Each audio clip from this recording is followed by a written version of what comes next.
Hello friends, welcome to my channel physics by Bajaj sir. आज मैं आपके साथ standard +1 Newton's law of motion का लेक्चर 5 डिस्कस करने जा रहा हूं, जो कंटिन्यूटी में है लेक्चर 4 के साथ। आई रिक्वेस्ट कि लेक्चर 1 से लेकर लेक्चर 4 तक न्यूटन लॉज ऑफ मोशन पहले जरूर देखिएगा। लेक्चर 5 बहुत ईजी और बहुत जल्दी समझ आने वाला भी है। देखिए, Newton's third law of motion. ये न्यूटन थर्ड लॉ को समझने में बच्चे अक्सर गलती कर जाते हैं। कॉन्सेप्ट और मिसकॉन्सेप्ट में यहाँ फर्क पड़ता है। ध्यान से देखिएगा। It states that to every action there is equal and opposite reaction force.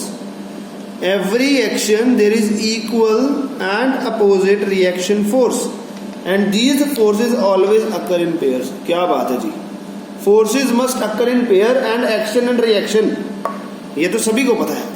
Newton third law, every action is equal and opposite reaction force, ये तो सभी को पता है। And this always occur in pair. पर आज आपको कॉन्सेप्ट के बारे में पता लगेगा कि इसको करना कैसे है। ठीक है जी। ए और बी दो बॉडीज हैं। ए ने बी पे फोर्स लगाई, एक्शन किया FAB, बी ने रिएक्शन दिया ए पे वापसी पे। ये चीज समझनी जरूरी है। एक बॉडी एक्शन करती है दूसरी बॉडी पे और दूसरी बॉडी पहली वाली पे वापस रिएक्शन देती है।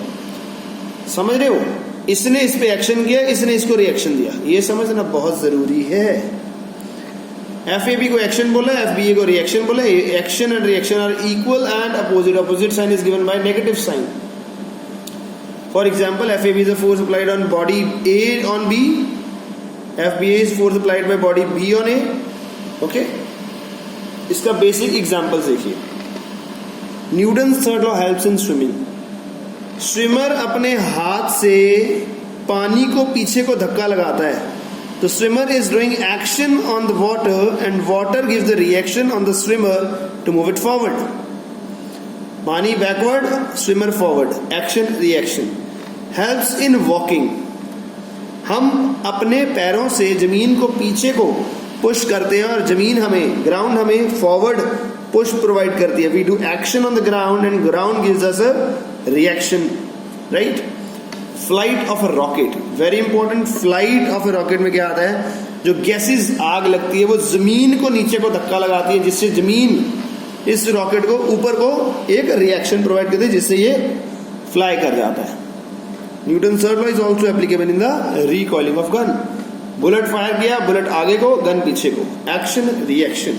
Action on the bullet, reaction on the gun. Why a boat moves in backward direction when person jumps from it? Person ने आगे जंप करने के लिए क्या किया? उसने फॉरवर्ड जंप किया, बोट पीछे को धक्का लग गया। Action forward, backward reaction. While jumping, the man applies force on the boat in the backward direction, and the boat makes him to move in the forward direction. Why it is difficult to drive a nail into a hanging wooden block without supporting it? ये block है, आगे से nail लगाना, पीछे से support दिया ही नहीं, तो जब इसको हिट करेंगे तो ये साथ में चला जाएगा, तो ये अंदर नहीं जाएगा, साथ में इसके मूव कर जाएगा। तो इसको पीछे से सपोर्ट देना जरूरी है। क्यों? Newton third law, action and reaction, action and reaction. When there is no support, then only applying force, then on applying force, a nail moves forward. But when support is given, it stops its motion and helps in inserting the nail, as support provides a reaction. Clear है? ये कुछ basic concept थे। आगे देखिए और भी है। Why it is difficult to walk on a slippery ground or on sand? दोनों के एग्जांपल है। On doing action on sand, हम एक्शन कर रहे हैं, the sand get displaced and provide a reaction after some delay. कुछ time बाद, because sand अंदर को चली जाती है तो टाइम इंक्रीज होता है। With this and with smaller amount, time बढ़ गया तो इफेक्ट ऑटोमेटिकली कम हो जाएगा, तो हमारे को मूव करना डिफिकल्ट हो जाएगा। बट ऑन स्लिपरी ग्राउंड अगर हम बात करें, the force of reaction is given again very small and its direction of reaction is different. Action कहीं और हुआ, रिएक्शन कहीं और मिल जाता है, जिसके कारण हम स्टेबल नहीं रह पाते और हम वॉक नहीं कर पाते उसके ऊपर। ये कंसेप्चुअल क्वेश्चन है, योर होम टेस्ट ऑल्सो, और कंसेप्ट क्लियर होना चाहिए। Why a ball rebounds when it is drop from a certain height on the ground? When a ball is dropped, it applies some force equal to its weight on the ground. In return, ground gives a reaction force which rebounds the ball. Same force. Important points regarding Newton third law of motion. Very very important. Forces always exist in pairs. याद रखने का जी, कोई भी force अकेली नहीं होती है, सब पेयर में चल रहे हैं। Action and reaction forces never act on same body. They always act on different bodies.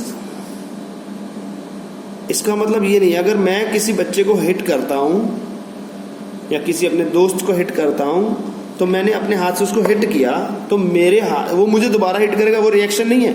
मैंने अपने हाथ से उसको हिट किया, तो मेरे हाथ पे जो पेन आया उसकी तरफ से जो वापसी में, that is my reaction. If they act on same body, then the net force on the body will be zero. Hence, body will be in equilibrium. उसके ऊपर कोई स्टेट में चेंज आएगा ही नहीं. Last, very important. Action and reaction are of same nature. Very, very, very important. देखिए कैसे. ये एक टेबल है. टेबल के ऊपर हमने एक ब्लॉक रखा या बुक रखा. ये बुक है. बुक ने अपना वेट नीचे को लगाया. बुक ने अपना वेट नीचे को लगाया. बुक को नीचे कौन खींच रहा है? अर्थ. अर्थ.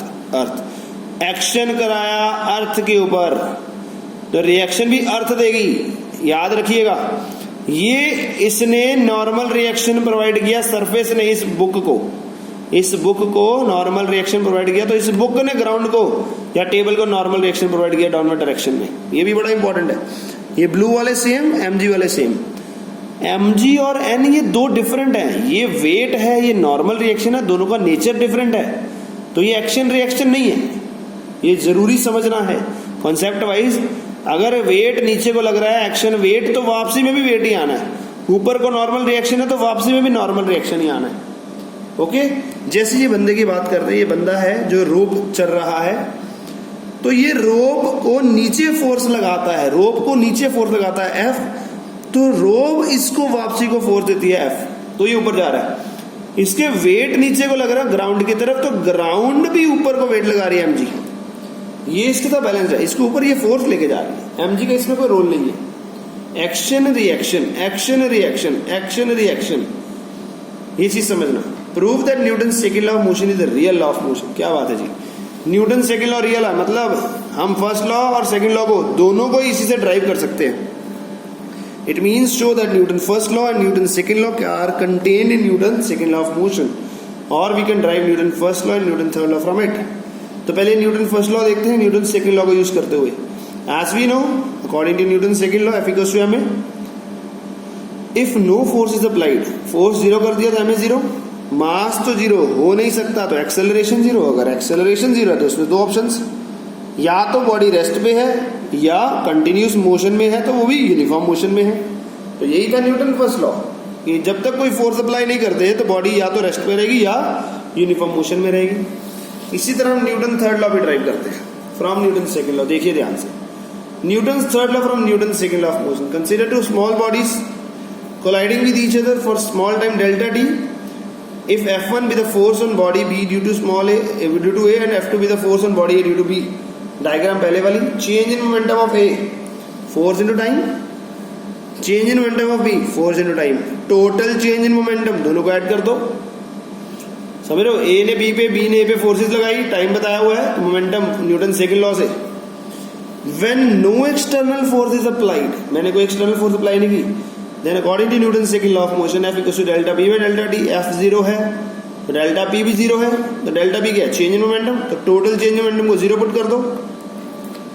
F1 plus F2 into delta T is equal to zero. यहां से क्या आ गया? F1 plus F2 equal to zero. जहां से F1 equals to minus F2 action equals to negative of reaction. समझ आई. तो यहाँ पे न्यूटन थर्ड लॉ भी ड्राइव कर दिया हमने. तो Newton second law proves Newton first law, Newton third law, and it is the real law. Okay. Now last is law of conservation of linear momentum. Momentum तो पता ही है, it is the amount of matter contained in a body, amount of motion contained in a body. एक body में कितनी ताकत है, that is momentum. तो this law states that for an isolated system, isolated system होता है जहां पे कोई एक्सटर्नल फोर्स नहीं होती, the vector sum of linear momentum of body remain conserved, that is and is not affected by there mutual action reaction forces. Internal forces होती हैं, mutual forces ये जो होती हैं, इंटरनल फोर्सेस का कोई इफेक्ट नहीं होता. राइट. तो इनिशियल मोमेंटम फाइनल मोमेंटम के बराबर है. तो according to Newton second law of motion F equals to dp by dt. For an isolated system F zero है तो dp by dt जीरो. किसका डिफरेंशिएशन जीरो होता है? जब क्वांटिटी कांस्टेंट होती है, मतलब p कांस्टेंट है. p कांस्टेंट मतलब चेंज इन मोमेंटम जीरो है. अगर चेंज इन मोमेंटम ही नहीं है तो इनिशियल फाइनल के बराबर ही होगा. तो यहां से हमने प्रूव कर दिया. Law of conservation of linear momentum. ये था न्यूटन सेकंड लॉ को यूज करके हम न्यूटन थर्ड लॉ से कर रहे हैं। न्यूटन थर्ड लॉ से बॉडी का मास m1, बॉडी की स्पीड u1, बॉडी का मास m2, बॉडी की स्पीड u2, u1 u2 से टक्कर खाए, एक दूसरे के ऊपर फोर्स लगाया, इसने इस पे f1, इसने इस पे f2 और टाइम डेल्टा d, बाद में इनकी फाइनल वेलोसिटी होगी v1 और v2। According to Newton third law f1 equals to minus f1, दोनों तरफ डेल्टा d से मल्टीप्लाई किया, ये क्या हो गया, change in momentum of b, change in momentum of a, change in momentum क्या था, final minus initial, final minus initial. ये माइनस u वाले इधर एक तरफ लेगा, v वाले एक तरफ हो गया है, u वाले एक तरफ, v वाले एक तरफ, तो क्या पता लगा, final momentum total final equals to total initial, total final momentum equals to total initial momentum. Hence law of conservation of momentum is proved. Okay, तो आज का लेक्चर यहीं पे खत्म करते हैं। Thanks for watching, God bless you. If you have any doubt you can WhatsApp me or you can have it in the comment section. Thank you. God bless you.